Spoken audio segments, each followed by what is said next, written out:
can trust me, I'm a doctor.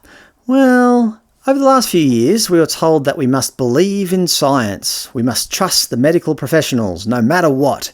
It's funny then how a few doctors who held differing views were immediately labelled quacks. The general motto was, only trust the medical professionals we tell you to trust. Doctors who spoke out got silenced. So you wouldn't find it very surprising that over the last few years, my faith in the medical profession has somewhat dwindled. It's not because I don't like doctors. It's not because I think doctors are stupid or anything like that. I think generally speaking, they're very smart people. There are many things they do very well. For example, if I have a broken bone, a doctor can fix that right up. If a person has an accident, ER doctors are great at patching them up. However, when it comes to diagnosis and prognosis, things become a little bit more fuzzy. In this video, I'll share some personal accounts where doctors either made mistakes or got things completely wrong. When my son was just an infant, he was having a routine checkup at the doctor's when the doctor noticed that he had a particularly large lingual frenulum, the fold of membrane found underneath the centre of the tongue. He recommended that my son undergo a small procedure to cut it in order to prevent him growing up with a speech impediment. As new parents, of course, this sounded disastrous, but we decided to go home and think about it before we took any action. We looked online and found there was a bit of controversy behind the surgery and decided not to go ahead with it. 10 years later, my son is fine. He not only speaks well, he speaks very eloquently. I would say he speaks a lot better than most of his classmates. Now, that's not to say the doctor was wrong, but in the end, his enlarged lingual frenulum didn't hinder him in any way, so surgery would have been an unnecessary risk, albeit a small risk. 3 months ago, my son had a terrible fever and had a convulsion. It was quite scary, and of course we called the ambulance. He was taken to emergency, and the doctor on duty examined him and decided that it may have been an epileptic seizure, so recommended we have brain scans and all the rest of it, but that would have involved radiation exposure. However, I had my doubts. I thought, and I asked the doctor this as well, what's the chances of him having his very first epileptic seizure at the same time he has a very high fever? The doctor wasn't convinced and said that an 11-year-old boy should not be having so-called febrile seizures, that is, seizures caused by fever, but he said we could probably monitor him a little bit to see if he has any more seizures. The doctor finished his shift for the night and a new doctor came in. He thought that my son might have meningitis and recommended that he should undergo a lumbar puncture to test the fluid around the brain and spinal cord. However, my son was feeling a lot better at this stage, so I asked the doctor if it was really necessary to do the lumbar puncture. He just said we could potentially hold off a while and just monitor my son to see if he gets any worse. Soon after, a paediatrician came in, and after analysing my son's chart, he said he potentially has Japanese encephalitis, the third diagnosis for the night. His COVID tests came back negative, his blood tests all came back fine. The paediatrician was a bit perplexed. The other doctor casually walked away and never came back. Finally, we were taken to the children's ward, where we both slept quite well. The next morning, a different paediatrician came to see my son. By this stage, my son was feeling really well. She ruled out meningitis and Japanese encephalitis because my son got well much too quickly. She left a question mark around epilepsy as we hadn't undergone the brain scans, but told us that if he ever has another seizure, bring him back straight away. But finally, she diagnosed him with likely transient delirium secondary to viral illness, unlikely encephalitis given rapid improvement, and she discharged him. He's been fine ever since. But isn't it funny, in the space of about 12 hours, he was diagnosed with 4 different things from 4 different doctors. I'm not trying to say that the doctors are stupid or anything like that. I'm not saying that I'm not appreciative, but it does show that medicine is not an exact science. Far from it. About 7 or 8 years ago, I injured my back. It was horrible. I couldn't bend at the waist. I either had to lie down or stand up. I couldn't even cut my own toenails. I felt like an invalid. A GP gave me a referral to see a private surgeon. Just to see the specialist set me back quite a lot of money. He examined me and reviewed my scans. He was a nice enough guy, but his advice was blunt. He stated that if I wanted to live a normal life, I would have to undergo surgery. I told him I'd have to go have a think about it, and he was perfectly fine with that. I decided to go get a second opinion. I could have gone and seen another expensive private specialist, but I thought they would probably just say the same thing. So I got a referral to see a public surgeon. I figured a public doctor wouldn't have any financial incentive to perform unnecessary surgery, so perhaps they'd be more honest with me about my back. The public doctor was also quite nice, but he was equally blunt. After examining me and reviewing my scans, he stated that because of my age, I was in my mid-30s, he would highly recommend against surgery. He said, despite my back and despite it being quite painful, due to my overall fitness and good health, I should be able to overcome my back problems just through some basic lifestyle changes. He recommended that I walk as much as possible, avoid sitting and driving, and stand up as much as possible throughout the day. He said if it still hurts after about 6 months to come back and see him. After about 3 months of following his advice, my back started to get better, and after about 6 months, I was as right as rain. To this day, I've continued to follow his advice, and I've never had a back issue since. Now, I'm not saying that the private specialist was wrong. Perhaps his surgery would have been really fantastic, but in my mind, he was just after money. And finally, my mother. A year and a half ago, she was rushed to the hospital, fading in and out of consciousness. The doctors had to put her on a breathing machine to keep her alive.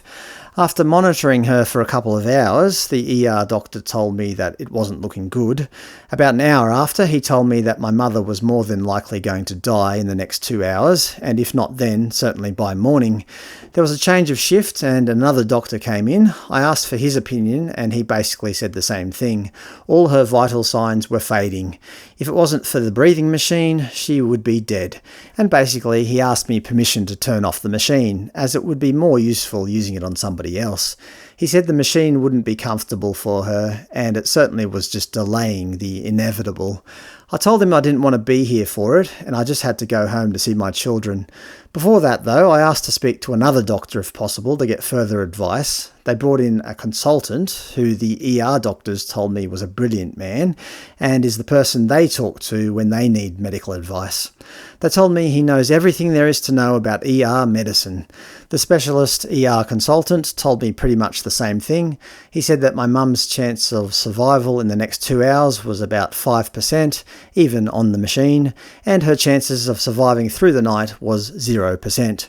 He told me I should start preparing her funeral arrangements.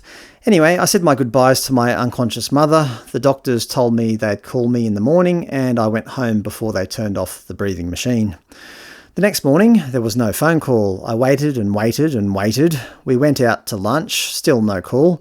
So I went into the hospital, I asked about my mum, and they just said she's in the cancer ward. I went to see her and she was fine. She was off the machine and breathing by herself. I tried to get hold of one of those ER doctors, but none seemed to want to speak to me, or they were just busy, I suppose. Another doctor came in and said to me, although my mother was breathing by herself this morning, they didn't expect her to last another night. Another night came, my mum was still here. A week later, they moved her to another facility out in the sticks in a temporary ward. She was there for a few weeks. I got called up in the middle of the night telling me that my mother was dying, for a 5th time, and told me to race up there as soon as possible. She didn't die. I was told twice more during that period that my mother was going to die, and again she didn't. Finally, they decided that she wasn't dying, and I should put the funeral arrangements on hold and seek out a nursing home instead, which I did. The first week in the nursing home, I got a phone call in the middle of the night telling me that my mother was dying. By that stage, I was a bit over it. I didn't really trust what they had to say anymore. I told them that I've got children to look after and I'll be down there in the morning. My mum told me the funny story of them bringing in a priest to read her last rites, and as the priest was speaking, she woke up and asked him if she was dead, which of course she wasn't. Months went past and she was still alive and feeling fine. In April last year, she caught a particular respiratory illness that you might have heard of. The doctor rang me that night telling me that because she had not taken a particular medical intervention that most other Australians took, her chances of survival were very slim. I wasn't allowed to see her because her facility was in lockdown, although I did talk to her over the phone over the following weeks and she was fine. The only symptoms she had was a croaky throat. By this stage, I had given up on listening to doctors as they seemed to be consistently wrong about my mother and death. In October last year, she caught pneumonia. The nurse called me early one morning telling me that my mother had been rushed to hospital, unable to breathe. She probably doesn't have much longer. So I raced down to the hospital and there she was, perfectly fine. I asked her, "What's going on?" They said that you couldn't breathe. At which point the ER doctor walked in and told me that they had turned her oxygen up too high at the nursing home and basically poisoned her with too much oxygen. It was kind of an innocent mistake, I suppose, because in the middle of the night she was struggling to breathe because of her pneumonia, and one of the aged care workers thought it would be helpful to turn up her oxygen, which in the end resulted in oxygen toxicity. Anyway, fast forward 6 months till today, and my mum is fine. She's feeling better than she has for quite a long time. Throughout the last year and a half, she's been told more than 7 or 8 times that she was going to die, and it simply hasn't happened. A couple of other quick ones. When my son was 3 years old, the dentist said that he needed to get some baby teeth repaired, and the only way to do so would be under general anaesthetic. I refused and went to a different dentist. They told me the same thing. Finally, I found a dentist who had young children himself, and he told me he would never recommend a general anaesthetic for young children unless it was to save their life. He just monitored my son's teeth and everything was fine. My son now has really good teeth. In 2018, I had a persistent cough. The doctor diagnosed me with asthma and prescribed me asthma medication. It didn't help at all, so I quit using it. It turned out my new workplace had something wrong with their air conditioning, because when I left that workplace, my asthma cleared right up. I've never had a problem since. As I said at the start, I'm not trying to say that all these doctors are stupid, certainly not, but the business of diagnosis and prognosis, it's a bit like crystal ball gazing at times. Sure, they've got their knowledge, they've got their training, they know everything there is to know about anatomy and so on.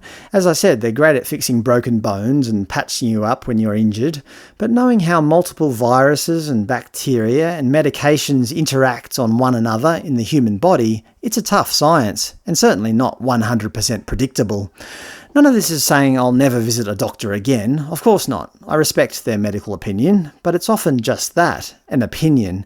Sure, they have medical knowledge and experience, and I'll take that on board, but ultimately, there's only one person in charge of my health, and that's me. One thing that I've learnt over the last few years is that medical advice given by doctors can be wrong. Of course it can, they're only human. But the more important thing that I've learnt is that medical advice given by politicians is almost always wrong. It was never about listening to the science or listening to the medical advice. It was always about, listen to me or I'm going to punish you. And that's where I draw the line. I do not respect anybody who threatens me or my fellow citizens. You can trust me. I'm a politician. F*** off.